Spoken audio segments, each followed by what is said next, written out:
காலையில் 7 மணிக்கு 6:30 மணி 6 மணிக்கு நிலா நிலா ஓடிவா பாட்டு.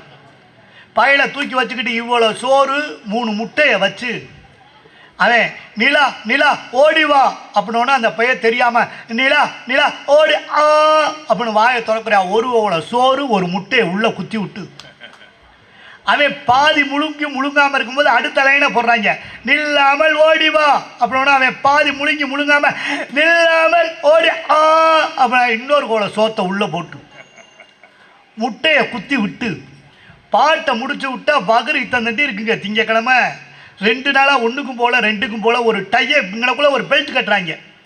எதுக்கு பெல்ட்டு சொல்லுங்கள்? காலையில் இவ்வளோ சோறு சாப்பிட்ருக்கானா? பேராசிரியர் சங்கீத் ராதா அவர்கள் வந்துட்டாங்க. அவங்க எம்ஜிஆர் மாதிரி எல்லாம் ஆரம்பித்தோன்னா கடைசியாக தான் வருவாங்க. நல்லா அவங்களுக்கு ஒரு கைதட்டு தட்டுங்க. ஸ்பெஷல் வரவேற்பு.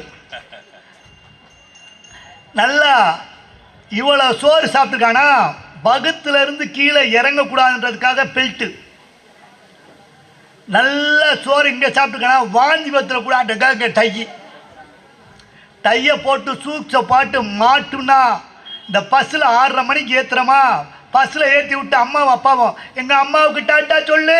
அந்த பையன் உள்ளேருந்து நீ விளங்க மாட்ட, பெரியவனாகி உன்னை முதியோர் சேர்க்குறேன், அம்மா 1.5 வயசில் சேர்த்து விட்டா அப்பாவுக்கு டாட்டா சொல்லு, இல்லா உனக்கு முதியோர் ஈயத்தட்டு இருக்குது அப்படின்னு உள்ளே போனால் 6 மணிக்கு பஸ் ஏற்றுனா ஊரை பூரா சுற்றி 9 மணிக்கு போகிறா சார்.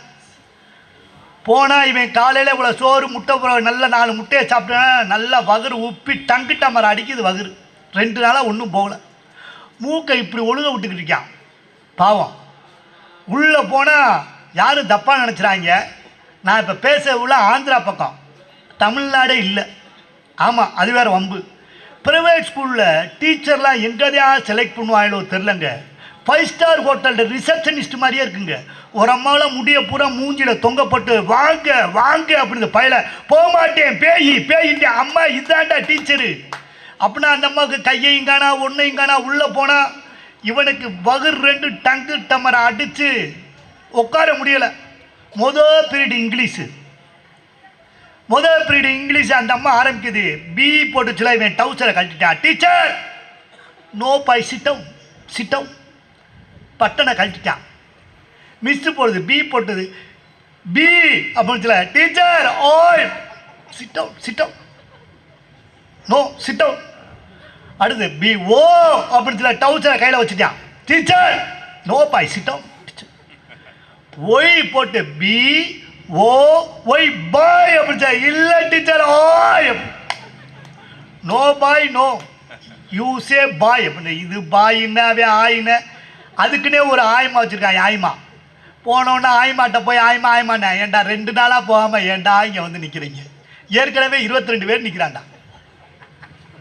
கழுவி விட்டு உள்ளே அனுப்புனா நீங்கள் யோசிச்சு பாருங்கள் சார். இப்படி நம்ம படிக்கலை, இன்றைக்கி மாறிடுச்சு. இது வாழ்க்கை இன்னைக்கு தான்.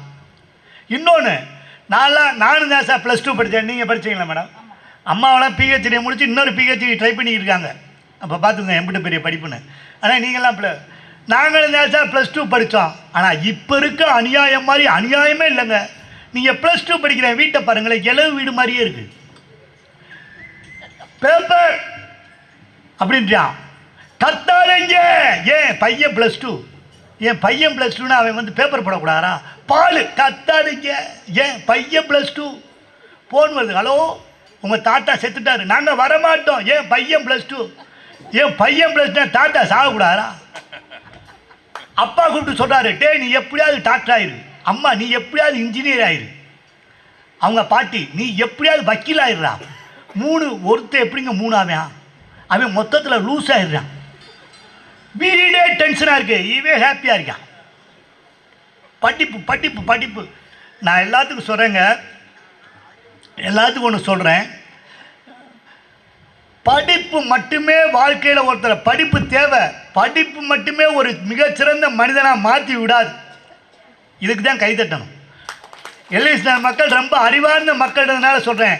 ஒருத்தன் வந்து டாக்டருக்கு கிடைக்கல, நீட்டு கிடைக்கல, இன்ஜினியரிங் கிடைக்கல, கவலைப்படக்கூடாது சார். 1000 உதாரணம் இருக்குது சார், 1000 உதாரணம் இருக்குது. படிப்பு தேவை. சரி நான் கேட்குறேன், எதுக்கு சார் படிக்கணும்? ஒருத்தன் சும்மா உட்காந்து இப்படி காலாட்டிக்கிட்டே இருந்தான் படிக்காமல் கொள்ளாமல். அவங்க தாத்தா வந்து கேட்டார், நல்லா படிடா அப்படின்னாரு. படித்து அப்படின்னா நல்ல வேலை கிடைக்கும், வேலை கிடச்சி நல்ல பொண்ணை கல்யாணம் பண்ணலாம், நல்ல பொண்ணை